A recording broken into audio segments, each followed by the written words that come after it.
চলছে নির্বাচনের শেষ পর্বে দক্ষিণ চব্বিশ পরগনা জেলায় জোরদার নিরাপত্তা ব্যবস্থা।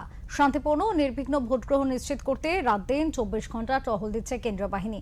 জেলার 31টি বিধানসভা জুড়ে রবিবার সন্ধ্যা থেকে শুরু হয়েছে বিশেষ নজরদারি অভিযান। প্রশাসন সূত্রে খবর, প্রতিটি গুরুত্বপূর্ণ এলাকা, স্পর্শকাতর বুথ এবং জনবহুল অঞ্চলে কেন্দ্রীয় বাহিনীর উপস্থিতি আরও বাড়ানো হয়েছে। কেন্দ্রীয় বাহিনীর জওয়ানরা গ্রাম থেকে শহর সর্বত্রই নজরদারি চালাচ্ছেন যাতে কোনো অপ্রীতিকর ঘটনা না ঘটে। স্থানীয় বাসিন্দাদের মধ্যেও এই কড়া নিরাপত্তা ব্যবস্থাকে কেন্দ্র করে স্বস্তির পরিবেশ তৈরি হয়েছে। অনেকেই মনে করছেন কেন্দ্রীয় বাহিনীর এই সক্রিয় ভূমিকা ভোটকে আরো স্বচ্ছ ও নিরপেক্ষ করতে সহায়ক হবে।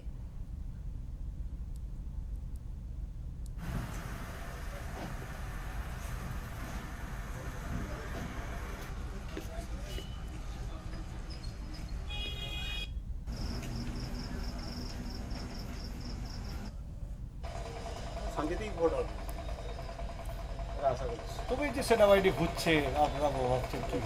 হ্যাঁ, সেনাবাহিনী এমনিতেই থাকে সবসময়ের জন্য, তো সেনাবাহিনী তো আছেই। আমাদের অ্যাকচুয়ালি যে এই এলাকাগুলো তো শান্তিপূর্ণ এলাকা, শান্তিপূর্ণতেই ভোট হবে। আপনার নাম? তরুণ মন্দির।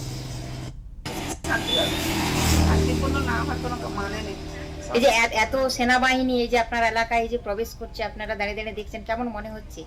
ভালো লাগছে, ওরা থাকলে তো আমরা ভালোভাবে স্বাধীনভাবে যেতে পারি, ভোটটা সুস্থভাবে দিয়ে আসতে পারি।